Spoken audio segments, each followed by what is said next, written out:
Muy buenos días, público oyente. Hoy les damos la bienvenida a Perú sin límites. Antes de empezar, deseo que visualicen esta situación. Una mujer despierta temprano, examina sus papeles, organiza su atuendo y se alista para una entrevista de trabajo. Ella ha cursado estudios, posee experiencia, desea laborar y solo requiere una oportunidad.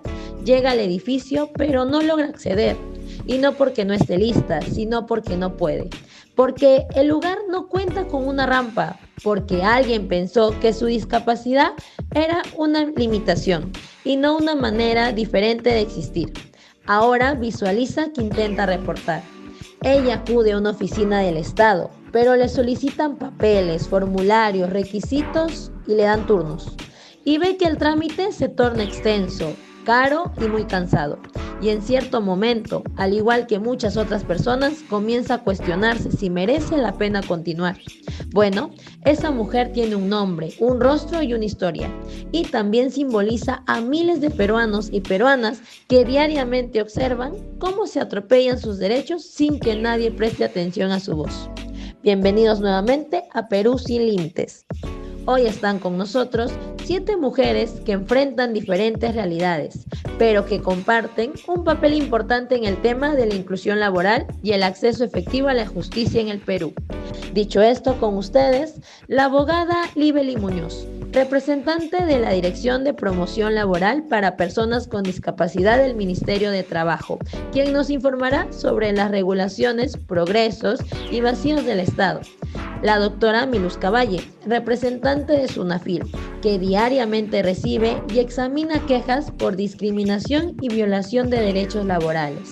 También tenemos a la licenciada Cassandra Camargo, analista estadística del INEI, quien nos presentará con datos la magnitud real de esta exclusión. También a continuación la licenciada Miley Soto, representante de una empresa privada, nos explicará cómo las empresas pueden y deben modificar sus prácticas. También nos acompaña el día de hoy la licenciada en Administración Yulisa Carrera, persona con discapacidad que compartirá con nosotros un testimonio auténtico.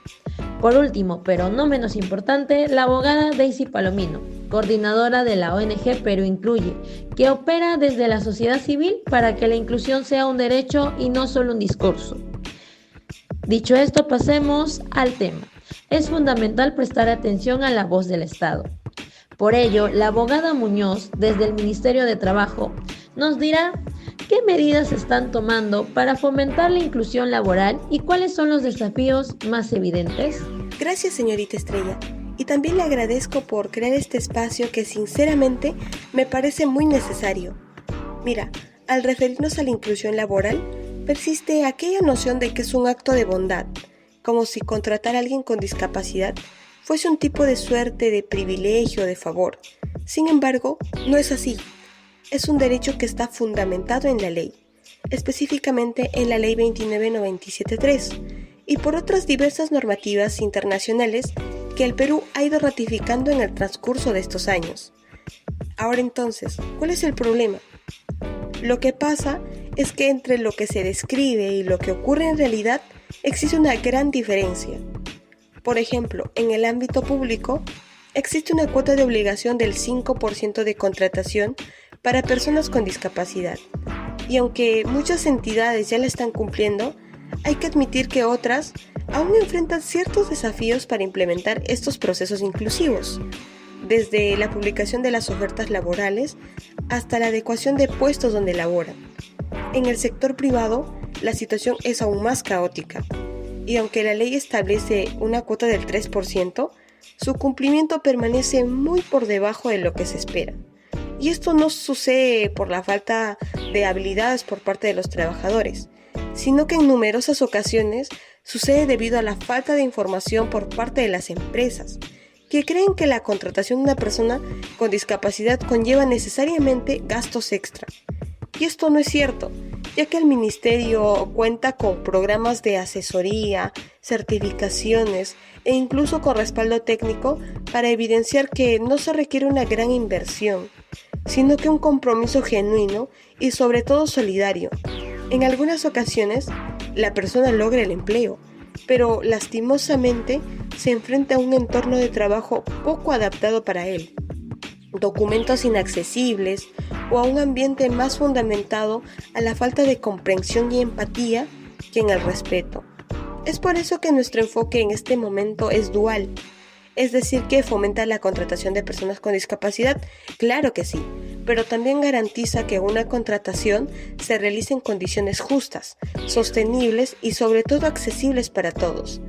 Es por ello que estamos reforzando la colaboración con el CONADIS, con SUNAFIL y con diversos administradores locales, ya que la inclusión no se genera a partir de solo un acto, se edifica desde el Estado, desde las empresas y sobre todo desde la misma sociedad. Muchas gracias, abogada Libeli, por esta explicación tan completa. Creo que nos dejas un mensaje clave. Y con esa idea en mente, pasemos ahora a escuchar lo que ocurre en la Superintendencia Nacional de Supervisión Laboral. Demos la bienvenida a la doctora Miluska Valle. Doctora, para profundizar en el tema respecto a la inclusión y accesibilidad, ¿cuáles son las denuncias más comunes? Muchas gracias, Estrella, por la invitación y por brindarme este espacio para hablar de algo que siempre suele quedar en un segundo plano. Cuando hablamos o mencionamos inclusión y accesibilidad, no estamos hablando de conceptos abstractos. Hablamos de situaciones reales que llegan todos los días a SUNAFIL. Entre ellos tenemos despidos sin justificación, espacios de trabajo que no están adaptados y casos en donde sencillamente una persona no es contratada por tener discapacidad. Solo en enero y junio del 2025 hemos recibido más de 56,000 denuncias. Esta cifra, por un lado, muestra que la fiscalización está llegando a muchas más personas gracias a los canales digitales. Pero también deja claro que las vulneraciones siguen ocurriendo de manera sistemática, lo cual es muy lamentable. El reto no está solo en sancionar, el reto está en acompañar sin revictimizar. Que la persona no tenga que explicar o exponer su caso muchas veces, que no se pierda en trámites interminables, que no se sienta sola. Ahora bien, lo que muchas personas se preguntarán, ¿cómo inicio con todo esto? ¿Cuáles son los pasos a seguir para presentar una denuncia? Bueno, no siempre es fácil. Así que quiero explicar los pasos de manera sencilla, como lo haríamos en una mesa de atención al ciudadano. Siempre recomendamos reunir algunos datos antes de empezar con este proceso. Entre ellos tenemos el RUC o la razón social de la empresa, la dirección exacta del centro de trabajo, alguna evidencia o medio probatorio que respalde lo ocurrido, como boletas, contratos, fotografías, correos, mensajes y, por supuesto, y más importante, los datos personales para poder hacer o realizar el seguimiento correspondiente. Con esto basta para iniciar el proceso. Y si este proceso les parece complicado a nivel individual, es más alarmante observar la frecuencia con la que se repite a nivel nacional. Para captar esto en su verdadera medida, debemos acudir a la evidencia. Por esta razón, pasemos ahora a escuchar la siguiente intervención. La señorita Cassandra Camargo del INEI, quien está en contacto directo con estos datos. Licenciada, ¿qué nos revelan las estadísticas acerca de la vida y el empleo de las personas con discapacidad en nuestra nación? Las cifras muestran la gran gravedad de la situación. En el Perú, las personas con discapacidad se enfrentan a menos oportunidades para poder acceder a un empleo formal, perciben ingresos mucho más bajos y tienen una mayor tendencia a la pobreza. Según los datos oficiales del INEI, en el Perú hay cerca de 1.575.402 personas con discapacidad, lo que representa el 5.2% de la población total. Igualmente, más del 50% de estas personas son mayores, que esto viene a ser el 46.6%, y cerca del 40% tiene más de una restricción. En cuanto a lo es el trabajo, según los datos recientes, solo el 39.6% de estas personas con discapacidad participan en actividades económicas, ya sea bien trabajando o buscando un empleo.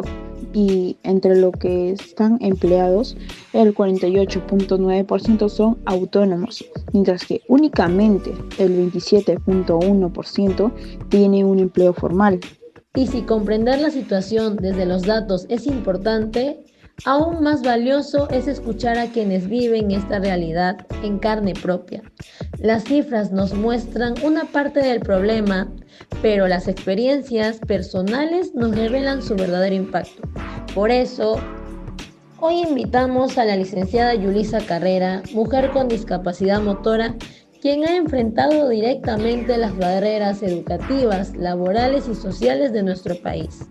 Yulisa, muchísimas gracias por acompañarnos. Cuéntanos, ¿qué fue lo más difícil que tuviste que enfrentar antes de llegar al mundo laboral y cómo ese proceso marcó tu historia?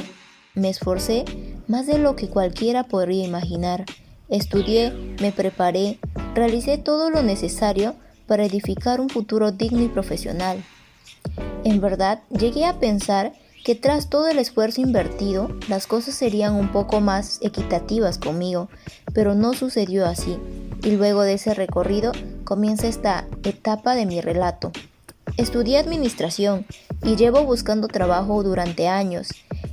Muchas entrevistas terminaban igual. Primero me miraban a mí y luego a mi silla de ruedas. Me decían, te avisaremos, y nunca llamaban. Finalmente, una empresa me contrató, pero para ingresar a la empresa no había rampa y dependía de mis compañeros para entrar o salir. Cuando pedí una adecuación me respondieron que no era posible. Intenté presentar una denuncia, pero no entendía el lenguaje legal y no podía pagar asesoría.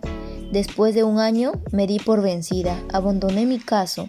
La historia no es solo mía, es la de miles de personas que enfrentaron no solo barreras laborales, sino también un sistema de justicia que no siempre está dispuesto a escucharnos. Parece que pertenecemos a otra realidad paralela. Nadie se fija en nosotros. Licenciada, después de vivir todas estas experiencias, las barreras, la indiferencia y la falta de apoyo, me gustaría preguntarte algo muy personal. ¿Qué es lo que más te hubiera gustado recibir del sistema, de la sociedad o incluso de las instituciones en esos momentos difíciles? En realidad, lo que más anhelaba era algo tan sencillo como respeto y empatía. No quería que me brindaran oportunidades, solo que no me cerraran las puertas de antemano. Hubiera querido que las empresas me vean como una profesional antes que como una persona en silla de ruedas. Después de haber escuchado a la licenciada Yulisa, podemos darnos cuenta que estas experiencias revelan la dureza del cotidiano, pero también nos enseña algo crucial. Con frecuencia, las personas con discapacidad no buscan privilegios, buscan respeto y comprensión. No esperan que se les ofrezcan oportunidades. Desean que las empresas los vean primero como profesionales y no solo como la persona en la silla de ruedas. Por ello, quiero que escuchemos a la licenciada Soto. Licenciada, díganos, ¿cómo logran las empresas garantizar una verdadera inclusión de las personas con discapacidad? Muy buenos días a todos, gracias por el pase y la invitación. Desde el ámbito privado quiero compartir cómo las empresas podemos y debemos ajustar nuestras prácticas para lograr una inclusión real de las personas con discapacidad. Durante mucho tiempo se vio como una acción voluntaria, pero hoy entendemos que no es un favor, sino una responsabilidad ética, legal y estratégica. Es muy interesante lo que mencionas. Me parece inspirador ver cómo una empresa puede transformar barreras invisibles en oportunidades tangibles. Pero quisiera preguntarte, ¿de qué manera se aseguraron de que la inclusión realmente se refleja en la experiencia laboral diaria y no solo en una política escrita? Bueno, implementamos también un acompañamiento cercano para el personal con discapacidad. No se trata solo de contratar, sino de crear un entorno que permita crecer, pedir apoyo, recibir retroalimentación y asumir nuevos desafíos. La inclusión debe traducirse en oportunidades reales dentro de la empresa. El impacto fue evidente. En menos de un año, el clima laboral mejoró notablemente. El equipo se volvió más empático, colaborativo y consciente del valor de la diversidad. Además, se rompió el mito de que una persona con discapacidad ralentiza los procesos. Al contrario, vimos compromiso, creatividad y nuevas formas de resolver problemas que fortalecieron nuestra cultura organizacional. Agradecemos que nos hayas compartido esta experiencia tan evidente sobre cómo se edifica la inclusión en las empresas. También es evidente que todavía se necesita guía y cooperación para lograr que este cambio sea verdaderamente extenso. Para entender cómo se experimenta esta realidad desde la sociedad civil, escucharemos a la licenciada Daisy Palomino, representante y coordinadora de la ONG Perú Incluye, que colabora directamente con individuos con discapacidad. Licenciada, ¿de qué manera está tratando su organización los retos de inclusión en nuestro país? Bueno, como acaba de mencionar, desde Perú Incluye brindamos nuestro apoyo a personas que hayan sido vulnerados sus derechos o que hayan sido rechazadas o asimismo discriminadas o vulneradas en sus centros laborales, como el caso que acabamos de escuchar. De nuestra parte, nuestro apoyo es integral, ya que brindamos orientación legal básica, en el cual ayudamos a entender de sus derechos, a reunir pruebas o redactar documentos y a que no se sientan solas o solos frente a un sistema complejo que muchas veces es intimidante. Ahora, tomando en cuenta toda esta experiencia que ustedes tienen en el campo, ¿cree que las leyes que existen en el Perú realmente se están cumpliendo? ¿O qué está fallando en la práctica? Bueno, respecto a las leyes que si están cumpliéndose o no en nuestro país, debo ser honesta, ya que aunque nuestro país tiene un marco legal importante que es la Ley General de Personas con Discapacidad, la Ley 29973, en la práctica estas normas todavía no se cumplen, ya que existe una brecha entre lo que dice la ley y lo que ocurre en la realidad. Y lo que está fallando es la fiscalización efectiva y constante a muchas empresas, ya que muchas de ellas simplemente ignoran las cuotas laborales obligatorias y asimismo también la falta de sanciones ejemplares que realmente generen un cambio de conducta. Gracias por compartirnos esta mirada tan honesta desde la sociedad civil. Lo que nos comenta evidencia que aunque existen leyes importantes, aún persiste una brecha muy marcada entre lo que está escrito y lo que realmente sucede en la vida diaria de las personas con discapacidad. Y justamente por eso es tan valioso escuchar estas experiencias. Nos permiten entender que la inclusión no es solo un concepto, sino una práctica diaria que depende del compromiso del Estado, de las empresas y también de cada uno de nosotros. Dicho esto y tomando en cuenta todo lo que se ha mencionado hasta ahora, me gustaría abrir este espacio para seguir construyendo propuestas concretas. Sabemos que cada sector enfrenta desafíos distintos y también aporta soluciones desde su propio rol. Por eso quisiera invitarlas a que de manera breve nos compartan qué mejoras consideran prioritarias desde el cargo o institución que representan, con miras a fortalecer realmente la inclusión laboral y el acceso a la justicia en nuestro país. Desde el Ministerio de Trabajo estamos impulsando el fortalecimiento de los programas de intermediación laboral para personas con discapacidad. Nuestra meta es implementar una plataforma nacional que conecte directamente las empresas con talento diverso. Además, estamos promoviendo incentivos para aquellas organizaciones que apliquen buenas prácticas de inclusión y capacitaciones para empleadores, de manera que podemos garantizar espacios de trabajo accesibles, seguros y libres de discriminación. La propuesta de mejora que se plantea desde SUNAFILM abarca un enfoque integral. Estamos hablando de implementar canales de denuncia plenamente accesibles, como lo es la web, de manera presencial y telefónico, lo cual ya se viene implementando en la práctica. Así también tenemos formar al personal en lenguaje inclusivo, atención a la diversidad y normativa específica de personas con discapacidad, incluyendo, por ejemplo, intérpretes de lenguas y señas. Y por último, fortalecer la coordinación con CONADIS y otras entidades para una respuesta más efectiva y más célere. Como INEI sugerimos reforzar y modernizar continuamente la información estadística asociada con la inclusión laboral y la equidad de oportunidades. Esto facilitará una visualización más precisa de la magnitud del problema y proporcionará a las instituciones encargadas información fiable para poder desarrollar e implementar soluciones más eficaces. Por parte de la empresa sería formar liderazgos y modificar entornos físicos y digitales. Una de las propuestas desde la ONG es que haya guías y plantillas legales sencillas y accesibles sin costo alguno. Muy bien, después de escuchar cada una de estas voces, queda claro que exigir inclusión laboral y acceso a la justicia no es pedir un favor, es reclamar derechos que ya existen y que deben cumplirse para todos los peruanos. La inclusión solo será real cuando el Estado actúe con firmeza, cuando las empresas asuman su responsabilidad, cuando las instituciones garanticen accesibilidad y cuando como sociedad dejemos de mirar a las personas con discapacidad desde la distancia y empecemos a hacerlo desde la igualdad. Agradecemos profundamente la presencia de nuestras invitadas y el valor de sus aportes. Esto es Perú Sin Límites, un espacio para entender, cuestionar y transformar la realidad de quienes luchan cada día por un país más justo, accesible y humano. Gracias por acompañarnos y hasta un próximo episodio.